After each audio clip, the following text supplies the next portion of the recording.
It has been said that you can't have a really good argument anymore. You can't spend an evening with your friends debating who scored the winning goal in the FA Cup semi-final in the year 2000. It was Gus Poyet, by the way. Or whether it was Meryl Streep or Glenn Close who starred in The Iron Lady. It was, of course, Meryl Streep.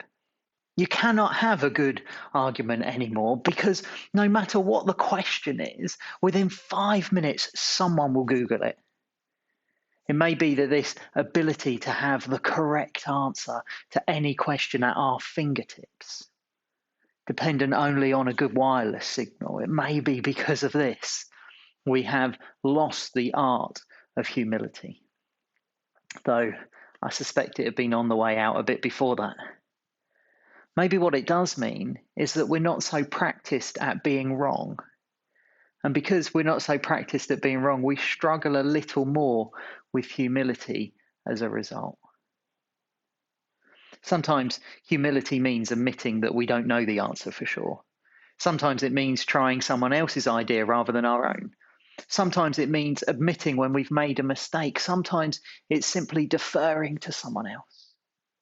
Sometimes it means backing down even when we are sure that we're right, or allowing someone else to take the spotlight. The Bible has a lot to say about humility. It instructs us to humble ourselves before God, to recognize He is God and we are not. His ways are superior to our own, to seek His guidance, to walk in obedience. The Bible also talks about the link between humility and love in our relationships with each other. Ephesians 4 says, "Be completely humble and gentle, be patient, bearing with one another in love." In our church services at the moment, we're thinking about what it means to come together as a church, to be church, how God's people should treat one another, how we should behave when we gather together. And all too often we get this wrong. All too often those who don't come to church look at us and see something completely different from the loving community that they should see. Humility plays a really important role in this. It means putting others first, their thoughts, their ideas, their needs.